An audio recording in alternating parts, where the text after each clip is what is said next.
नमस्कार दोस्तों, गुरु पूर्णिमा के अवसर पर जानेंगे आज कलयुग में भक्त समाज के सामने गुरुओं का अंबार लगा हुआ है। सही और सच्चे गुरु की पहचान करना बहुत बड़ा जटिल प्रश्न बना हुआ है। आखिर भक्त समाज कैसे पहचाने कौन गुरु झूठा है तथा कौन गुरु सच्चा है। आलम कुछ ऐसा है कि भक्त समाज ही कंफ्यूज है, क्योंकि आए दिन टीवी चैनलों पर किसी न किसी आध्यात्मिक गुरु का पर्दाफाश हो रहा है, जिस कारण लोगों में गुरु शिष्य परंपरा से विश्वास उठने लगा है।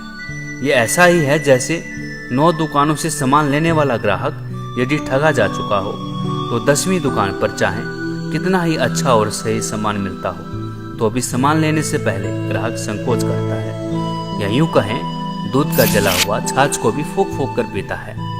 लेकिन विडंबना ये है कि हम कैसे पहचाने पूर्ण गुरु तथा पूर्ण संत कौन है।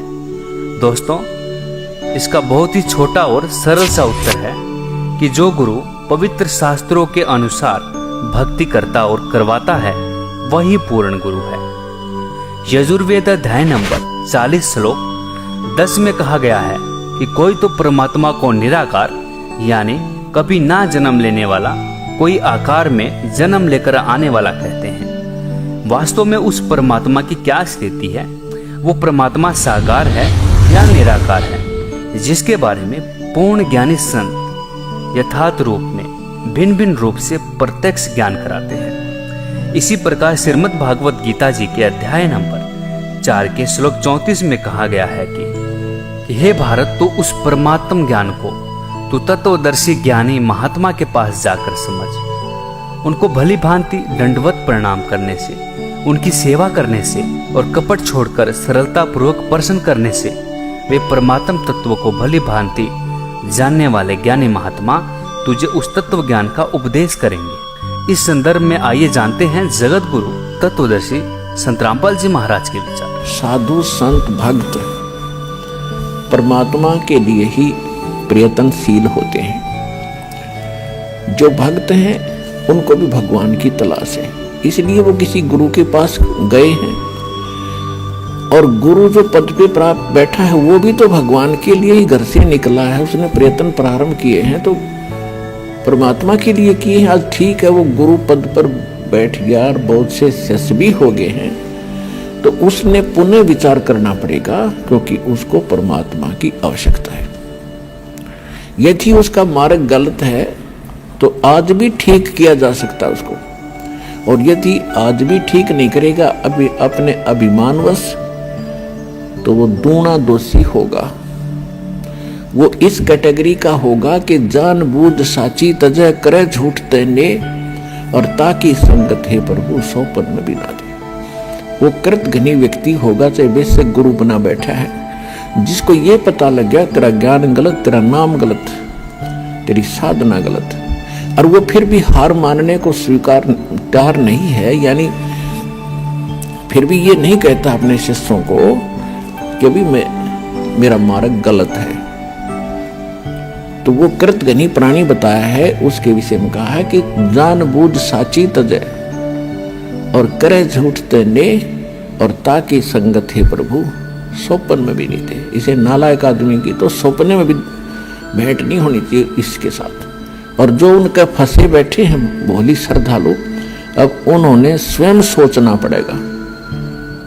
अगर वो गुरु होगा और भगवान की खोज में होगा तो पहले वो कहेगा अपने शिष्यों को, क्योंकि जो दास ज्ञान देता है सबसे पहले खटक उन गुरुओं को लगती है, क्योंकि उनके विषय में बोला जा रहा है कि उसका ज्ञान गलत, राधा स्वामी पंथ का ज्ञान गलत, उनके नाम गलत, उनकी साधना गलत। धन धन सतगुरु सच्चा सौदा सिरसा और जगमाल वाले के बारे में कहा जा रहा है, उनका नाम गलत, उनका ज्ञान गलत, उनकी भक्ति गलत, उनका रास्ता गलत। और जितने भी ये ब्रह्मा विष्णु महेश के पुजारी, आसाराम सुधांशु जी, ये कुमार स्वामी, ये इनका सारा मार्ग गलत, और ये 3 देव की भक्ति करते हैं, इनमें जीव का मोक्ष नहीं। तो इनको सबसे पहले इस बात पर जोर देना चाहिए। ये क्यों कह रहा रामपाल दास? इसका उद्देश्य क्या है? कम से कम उद्देश्य जानकर हमारे सदग्रंथों को, लिटरेचर को पढ़ें ये संत, दास की उनसे विनम्र प्रार्थना है। उनका भी जीव रक्षा होगी। उनके अंतर्गत जो भोले श्रद्धालु फंसे पड़े हैं उनको संत मान के, संत वही होता है जिसके पास पूर्ण ज्ञान हो और साधना ठीक है नहीं तो उस भक्त नहीं है, ना वो गुरु है। वो तो एक अपना जीवन नाश कर रहे हैं। तो उनसे दास उनके हित के लिए कह रहा है। जैसे कोई रास्ते में जा रहा है और काफी लंबे सफर पर पहुंच गया और वहां उसको कोई टोक रहा है, कहां जा रहे हो भाई? तो उस स्थान का नाम बताते हैं और वहां कोई व्यक्ति खड़ा है, वो कहता है ये रास्ता ठीक नहीं है आपका, आप बहुत गलत जा रहे हो। तो उस व्यक्ति को क्या करना चाहिए? 1, 2, 4 और से सलाह लेनी चाहिए भी सचमुच मैं जा रहा हूं, ये मार्ग ठीक है कि नहीं।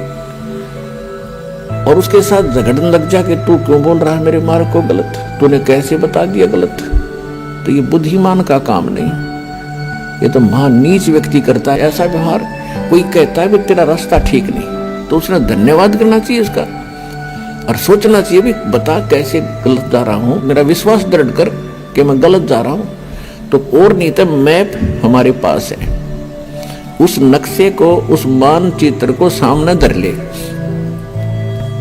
और भाई तू यहां खड़ा है, ये शहर है और आप जा रहे हो दिल्ली और आप इशार से चल के आगे सिरसा, ये सिरसा यहां पर है और दिल्ली इधर है, तेरा मार्ग इसलिए गलत है। तो फिर उसने पुनर्विचार करना चाहिए। तो हमारे जो सदग्रंथ हैं ये हमारा मानचित्र है, ये हमारा गाइड है। जो संत हमारे सदग्रंथों के विरुद्ध बताते हैं और विरुद्ध जा रहे हैं और अपने भक्तों को ले जा रहे हैं, उनके लिए दास प्रार्थना कर रहा कि आप शास्त्र विधि ताकर मनमाना आचरण करे और करवा के अपना जीवन नाश कर रहे हो और आपके आश्रित इन भोले श्रद्धालुओं के जीवन को नाश करके उनका भार अपने सिर पर धरकर पाप के भागी बन रहे हो। दास उनको इतना सतर्क करना चाहता है कि कुछ संभलो और विचार करो। ये मैप तुम्हें नहीं देखने आते हैं तो दास ने कति क्लियर कर रखा है। इन सदग्रंथों को दास ने कति निष्कर्ष निकाल कर सत्संग कर रखे। इनको संत भी सुने, उनके चेले भी सुने, अगर उनका समझ में आओ तो ग्रहण करें, ना कोई जोर जबरदस्ती नहीं। वैसे ही किसी के साथ झगड़ा कर लेते हैं, तुमने ऐसे गलत क्यों कह दिया, पहले देखो गलत क्यों कहा। तो ये तो एक सभ्यता, एक नेक व्यक्ति के लक्षण।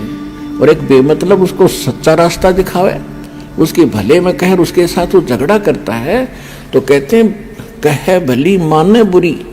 और यही परीक्षा नीच आदमी की यही परीक्षा होती है कि उसके भले की कहेंगे तो उसको हानि करता है। कबीर साहब कहते हैं कि साच कहूं तो जग नहीं माने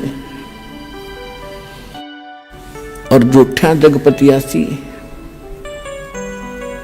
अगर साच कहूं तो ये जग नहीं मानता, इन झूठों की बात पर विश्वास किए बैठे हैं। कहते 9 मन सूत उलझिया ये ऋषि रहे झकमार और सतगुरु यानी तत्वदर्शी संत ईसा सुलझा दे उलझन दूजी बार। अब ईसा सुलझा दिया है, इस कलयुग में नहीं उलझ सकता भी। अब ये थोड़े से दिन में ये ट्या करने वाले हैं ना विरोधी, सिर पटक कर बैठ जाएंगे। जनता है ना बोलने नहीं देगा, बच्चा भी बस चुप हो जाओ, तेरे दिन सुन ली तुम्हारी ये बकवाद। अरे सामने प्रमाण दिखा रहा है, दास ने गला पड़ा लिया और जेल तक जा लिया इस सच्चाई को ऊपर लाने के लिए, और ये फिर भी बकवाद कर रहे हैं। इस दास ने तो न्यौछावर कर रखा है जीवन परमात्मा के लिए। परमात्मा के बच्चों तक इस तत्व ज्ञान को पहुंचा कर छोड़ूंगा, चाहे कुछ भी बीतो मेरे साथ।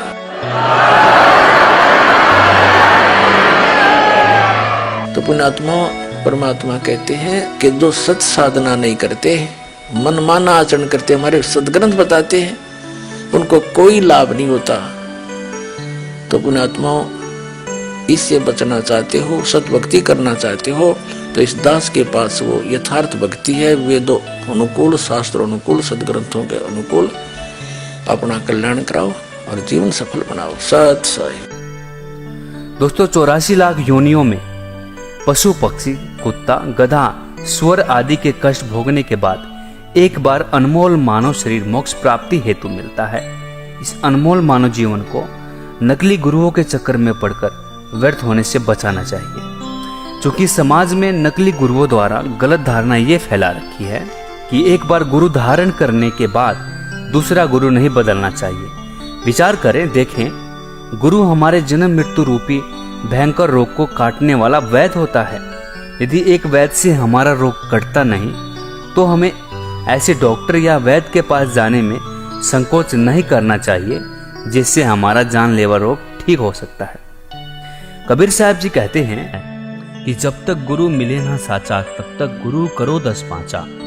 दोस्तों, आप खुद विचार करें, कहीं कोई अज्ञानी और नकली गुरु आपके इस अनमोल मानव जीवन के साथ खिलवाड़ तो नहीं कर रहा है। मानव जीवन के कल्याणार्थ संपूर्ण आध्यात्मिक ज्ञान के रहस्यों को जानने के लिए अवश्य पढ़ें। जगत गुरु तत्वदर्शी संत रामपाल जी महाराज द्वारा लिखित पवित्र पुस्तकें ज्ञान गंगा, जीने की राह, गीता तेरा ज्ञान अमृत, अंधश्रद्धा भक्ति, खतराए जान बिल्कुल निशुल्क मंगाएं। अपना नाम, पूरा पता हमें व्हाट्सएप करें। हमारा नंबर है 7496801825। जगत गुरु तत्वदर्शी संत रामपाल जी महाराज के मंगल प्रवचन अब प्रतिदिन सुनिए। MH1 श्रद्धा टीवी पर दोपहर 2 से 3 बजे, सारथी टीवी पर शाम 6:30 से 7:30 बजे, साधना टीवी पर शाम 7:30 से 8:30 बजे, ईश्वर टीवी पर रात 8:30 से 9:30 बजे।